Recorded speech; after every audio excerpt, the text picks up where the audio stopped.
Cinema Sid, the Criterion Kid. Greetings, Cineasts. This is Cinema Sid, the Criterion Kid, and you are watching Cinema Sid, the Criterion Kid. This is the 888th episode of Cinema Sid, the Criterion Kid, and if you're looking for any subsequent episodes, you're either not looking hard enough or I haven't made them yet. Today's discussion is of Andrei Tarkovsky's 1979 masterpiece, Stalker, directed by Andrei Tarkovsky. For those of you who haven't seen the film, I have prepared a short recap for you to view. Okay, we are going to zone. Okay.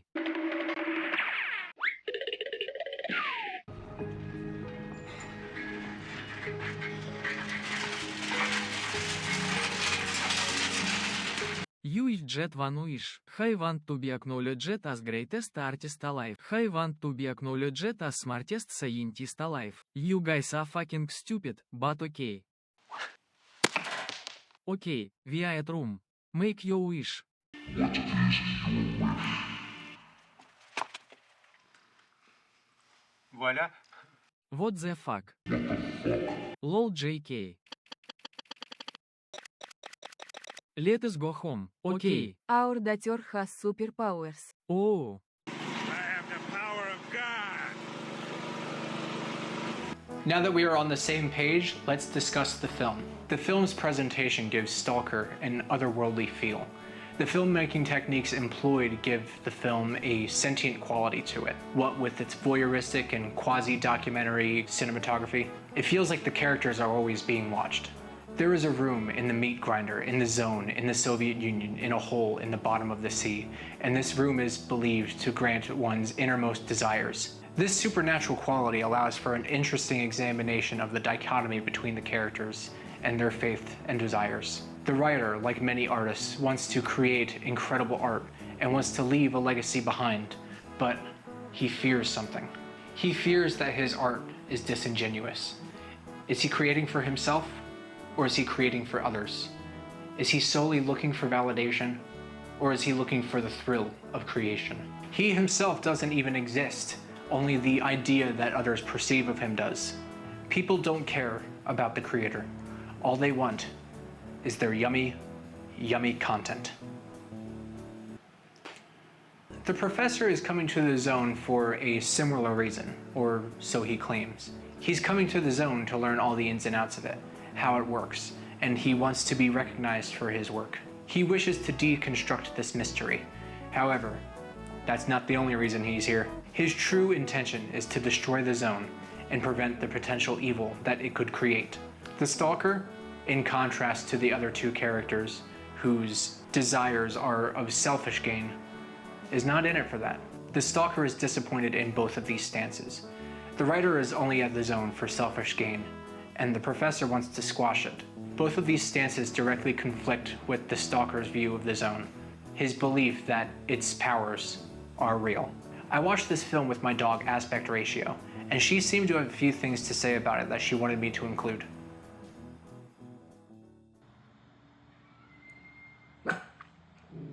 Film dog? Film dog? Film dog? Calm down. Film dog! Film dog!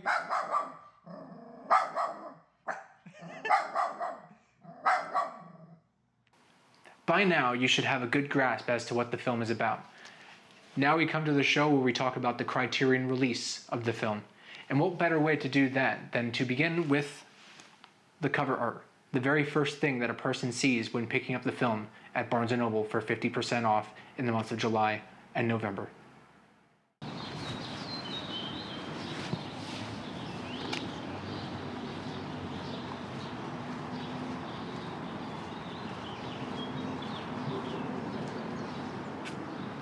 Hello, this is Cinema Sid, the Criterion Kid, and I'm here at the MoCA, the Museum of the Criterion Cover Art, where I will be talking about the cover art of today's Criterion film. This museum only houses one piece of art at a time, and it is beyond me how they make any business at all. The sun is directly in my face right now. I can barely open my eyes, and it is also 80 degrees, and this flannel is making me sweat. Let's go inside.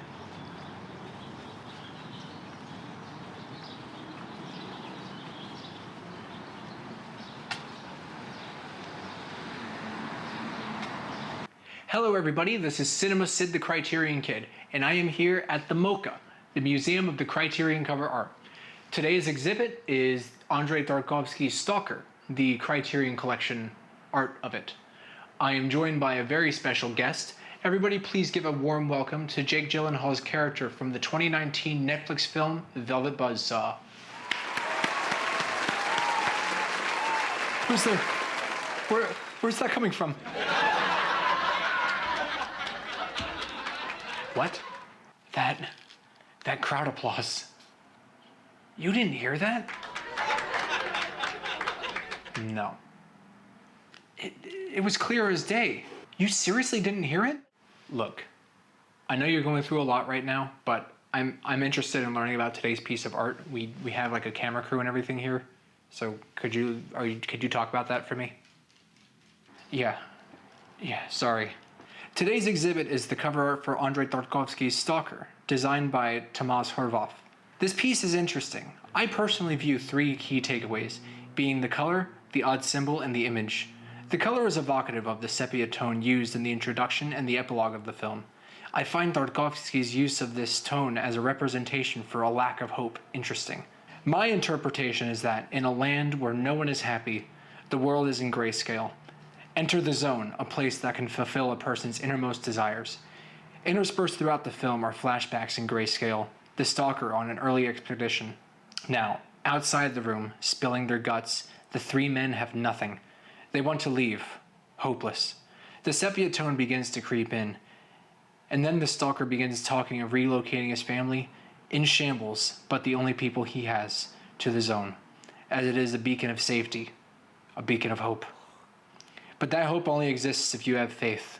The stalker views the zone as a beacon of hope.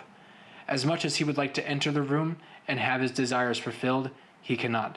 Thus, his purpose is to offer others hope, like a Christ-like figure. His love for the zone is selfless. The image here is a close-up shot of the stalker's daughter at what is presumably ground zero of the meteor that created the zone. In the beginning, the situation seemed hopeless, represented by its sepia tone. It wasn't until its desire-fulfilling properties that it was considered a hopeful place. That comes with consequences, though. The men begin to fear their innermost desires. What if they are so cruel that they buried them deep within? Desires so evil that they will deny that they are even capable of having them. This comes to my final takeaway from this piece. The symbol. The nut attached to the rag. The tool used to search for danger. A survival mechanism. Weariness.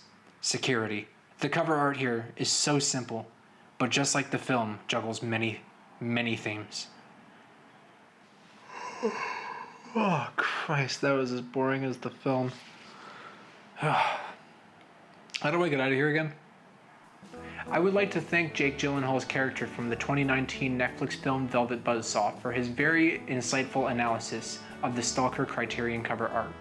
Next up we have the packaging, but before I do that, I must address something that really pissed me off. The biggest elephant in the room when it comes to this Stalker release is this glaring quality assurance oversight that I'm about to show you right now.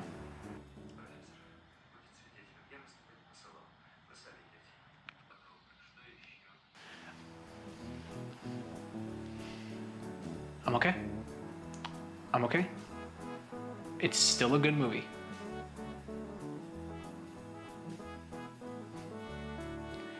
Now, it's time to talk about the packaging of the film, which is also very lackluster. It's just like a regular Skinovo Blu-ray case. There's nothing to it, but the most offensive thing about this is the fucking annoying accordion essay that should have just been a book. I don't know how the people at Criterion expected me to read this on the toilet. It's very impractical. So yeah, I just wanted to get my grievance out of the way. This should have been better. Not, it could have been better, it should have been better. Because I know Criterion is better than this. Now let's talk about the supplements. Supplements. The first of the supplements we're going to discuss is the aforementioned very inconvenient essay which is actually written very well.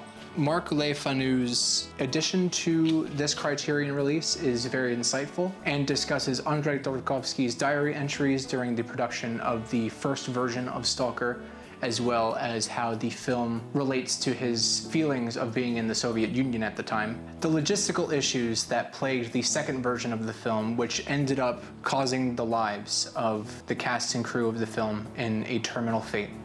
And you know, all of this information is very well spoken, it's very eloquent, and it's very informational. But I am going to have to dock points from the essay because Marc Le Fanu keeps referring to Stalker as a movie, and I don't think that is an accurate term to describe Andrei Tarkovsky's Stalker as, because it is a film. I think ultimately the essay loses all credibility because of that, and whenever Criterion decides to make a 4K release of this, I feel like the wording of the essay should be changed, and every instance of movie should be replaced with film.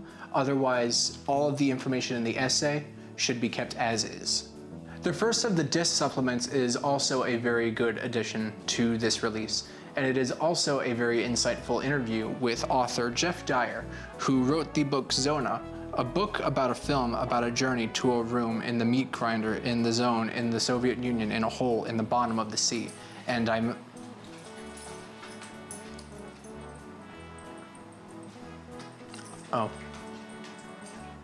my producers are informing me that I already made that joke, and they're not very happy with me, and apparently I'm on thin ice.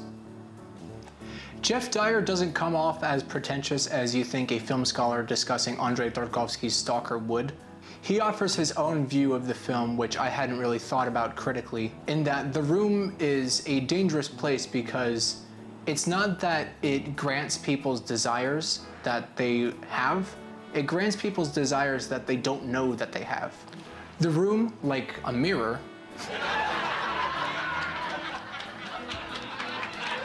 shows a person who they are on a subconscious level, a level that a person can't really be aware of. In a world where we have different faces for different places, and in a world where we lie to ourselves about who we truly are to ourselves, the thought of exposing ourselves to who our true selves are is very concerning. Or in the case of one of the off-screen characters in this film, Porcupine, fatal. Edward Artemyev's interview is also very informative as it discusses his personal relationship with Andrei Tarkovsky and the creation of the music in the film. Though this is not his first collaboration with Andrei Tarkovsky, as his first collaboration was Solaris. So the majority of the interview is actually him talking about the composition of the music in Solaris, which would have been a very welcome addition to the Solaris Criterion release. But in terms of the discussion about Andrei Tarkovsky's Stalker, it's pretty much useless. So I'm going to stop talking about it now. The Rashid Safilin interview is absolutely incredible, as he talks about first-hand experience with the 2 iterations of Stalker. Plagued with budgetary issues, time constraints, and the fact that the first iteration of the film was completely destroyed in a fire, it's a miracle that Stalker ever came to fruition. It actually served as a very good addition to the Marc Le Fanu essay in the film, and adds a little bit more context into that, because in the essay it talks about how the editor of the original film had a copy of the original, but in this supplement, it actually shows footage of the fire that had actually taken place that took the life of the original Stalker iteration. I do have it on the TV here, but I want to pull it up on the full screen view because what is depicted is very harrowing. And I really do think that it should be appreciated, the miracle that Stalker ended up being.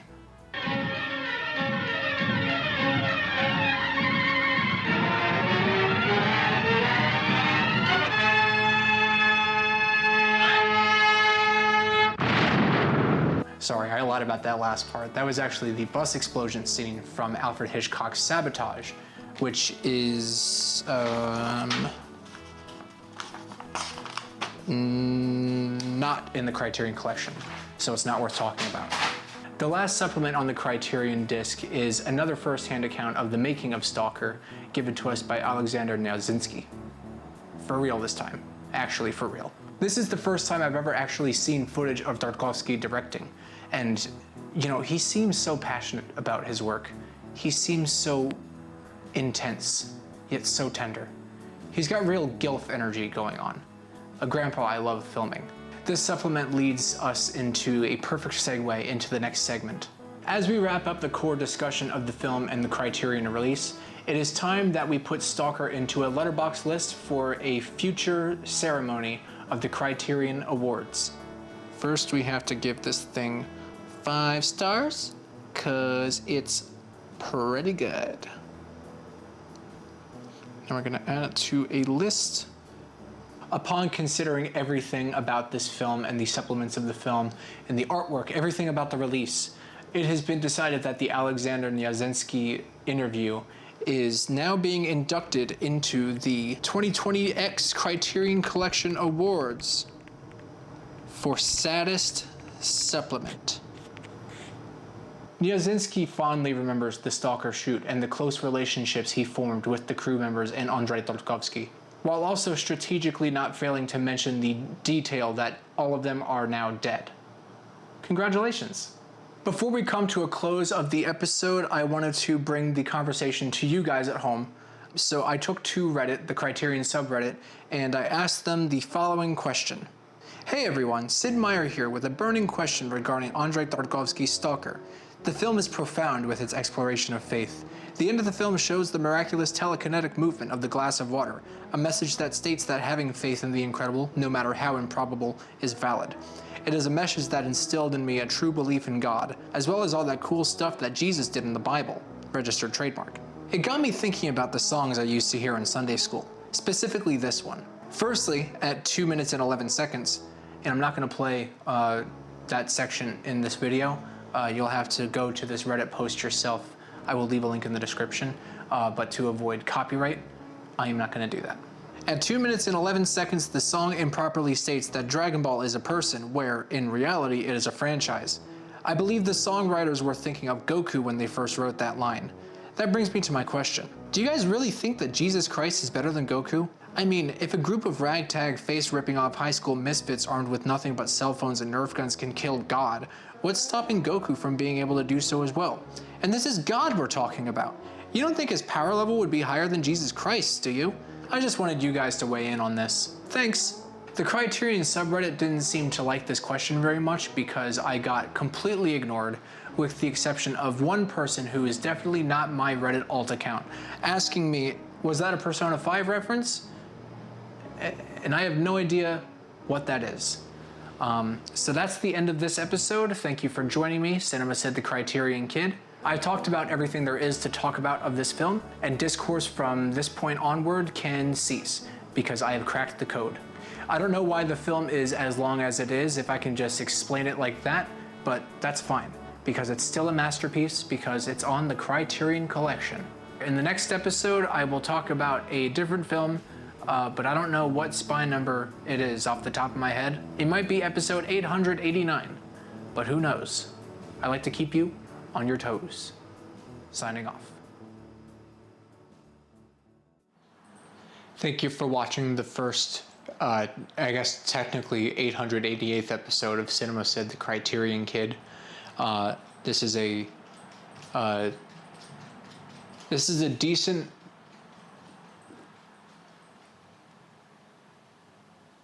This has been in the making for a decent while. I started making this in August of last year, being 2024, and you know, this is the third iteration of what Cinema Sid the Criterion Kid is. So I hope. Hey, my dog is sniffing a trash bag that I have neglected to take to the dumpster, and she's going behind the green screen now. Yeah, so if you liked it, subscribe to the channel, like the video, comment any feedback that you have. I actually do like the film Stalker, so that's this is all it's all a ruse. You can follow, or I guess subscribe to my second channel, the Back Vlog.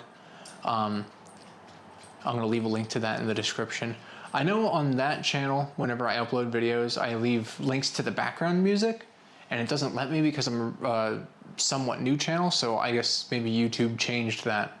I don't know like what's going on with that, but if links don't work in the description of this video either because like I'm not like big enough or whatever, you can check it out on my channel too.